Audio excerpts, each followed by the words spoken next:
পুনৰ গ্ৰেপ্তাৰ হল Victor Das. Victor দাসৰ বিৰুদ্ধে ৰুজু হৈছে গোচৰ। গোচৰ ৰুজু কৰিছে ভিক্টৰৰ পত্নী আৰু পত্নীৰ আত্মীয়ই।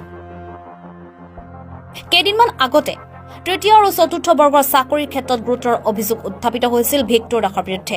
তাৰ পিছতে আৰক্ষীয়ে গ্ৰেপ্তাৰ কৰিছিল ভিক্টৰ দাসক। পত্নী আৰু পত্নীৰ আত্মীয়ক মাৰপিট কৰাৰ অভিযোগত ৰুজু কৰিছে গোচৰ। আৰু এইবাৰ এইগৰাকী ভিক্টৰ দাসৰ বিৰুদ্ধে গোচৰ ৰুজু কৰিছে তেখেতৰ পত্নী আৰু পত্নীৰ আত্মীয়ই।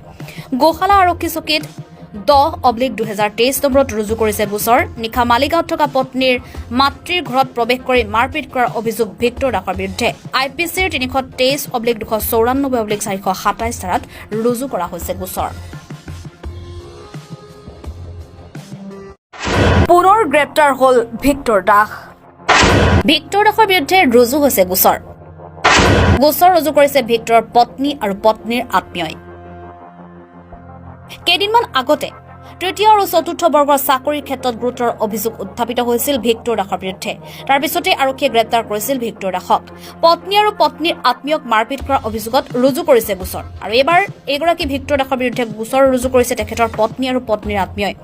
গোশালা আৰক্ষী চকীত 10/2023 নম্বৰত ৰুজু কৰিছে গোচৰ। নিশা মালিগাঁৱত থকা পত্নীৰ মাতৃৰ ঘৰত প্ৰৱেশ কৰি মাৰপিট কৰাৰ অভিযোগ ভিক্টৰ দাসৰ বিৰুদ্ধে IPCৰ 323/294/427 ধাৰাত ৰুজু কৰা হৈছে গোচৰ।